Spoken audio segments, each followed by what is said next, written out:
Clematis is one of the most rewarding flowering vines you can grow, and if you get it right, you'll be rewarded with an explosion of blooms season after season.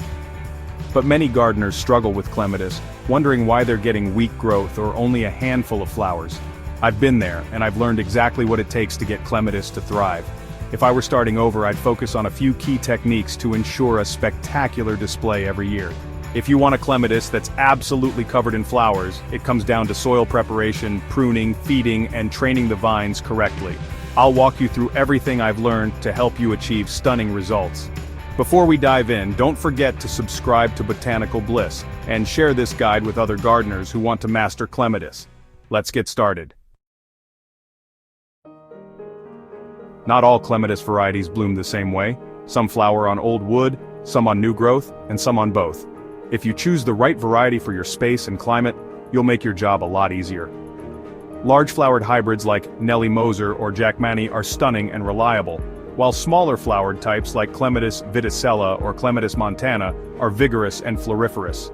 One of the best decisions I ever made was selecting a mix of clematis varieties that bloom at different times of the year. This way, I always have flowers from early spring through fall. If I were starting fresh, I'd make sure to plant a combination of early, mid-season, and late bloomers for continuous color. Soil is the foundation of everything when it comes to growing healthy, vigorous clematis. These plants love rich, well-draining soil with plenty of organic matter. The best soil mix I've found includes compost, aged manure, and a bit of perlite for aeration. If you're dealing with heavy clay, adding sand and compost will dramatically improve drainage. One crucial tip: clematis roots like to stay cool. I always mulch around the base with shredded bark or compost to help retain moisture and regulate temperature. Another trick is planting low-growing companion plants around the base of the clematis to shade the roots while keeping the vines in full sun. Clematis is a climbing vine, but it needs a bit of help to latch onto structures. Unlike other climbers that have tendrils or aerial roots, clematis uses leaf petioles to wrap around supports. I've found that the best trellises for clematis are ones with thin wires or mesh that the vines can easily grip. Thick wooden stakes or poles are too large for them to grab onto. When I plant a new clematis, I immediately start training it onto a trellis or arbor. If left unchecked, the vines can become a tangled mess. By gently guiding the stems and tying them loosely with soft garden ties, I ensure even growth and better air circulation, which reduces disease risk. Clematis is somewhat drought-tolerant once established. But during its growing season, consistent moisture is key for heavy flowering. I water deeply once or twice a week, making sure the soil is moist but not soggy. The biggest mistake I see gardeners make is watering too lightly. This encourages shallow roots and weak plants. A soaker hose or drip irrigation works wonders for clematis because it delivers water right to the roots without splashing the foliage. If you have a newly planted clematis, don't let it dry out in the first year. This is the most critical time for root development. If you want lots of flowers, feeding your clematis properly is essential. I've experimented with different fertilizers, and I've found that a balanced, slow-release fertilizer in early spring works wonders. Once the plant starts growing, I switch to a bloom-boosting fertilizer high in phosphorus, like a 10-30-20 formula, to encourage maximum flowering. One of my favorite tricks is adding a handful of bone meal or compost tea during the growing season. It provides a steady supply of nutrients, keeping the plant vigorous and full of buds. Avoid fertilizers that are too high in nitrogen.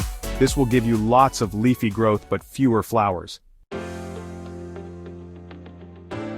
Pruning is where many gardeners go wrong with clematis, but it's actually quite simple once you understand the 3 clematis pruning groups.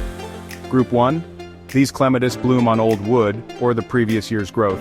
If you prune them too hard, you'll lose flowers. The best approach is light pruning right after flowering to shape the plant. Group 2. These bloom on both old and new growth. A light pruning in late winter or early spring helps tidy them up while encouraging new shoots. Group 3. These clematis bloom on new wood, meaning you should prune them back hard in late winter or early spring. Cutting them to about 12 inches from the ground ensures strong new growth and abundant flowers. If you don't know what type you have, a safe approach is light pruning in early spring and heavier pruning after flowering. Once I started following proper pruning techniques, my clematis exploded with flowers. Clematis is generally low maintenance, but it can occasionally suffer from problems like clematis wilt, aphids, and powdery mildew. The best defense is good air circulation, proper watering, and keeping the plant healthy. Clematis wilt is a fungal disease that causes sudden wilting of stems. If this happens, I immediately cut back the affected stems to the ground and dispose of them. Never compost infected plant material. Keeping the base of the plant well mulched and not overwatering helps prevent it from occurring.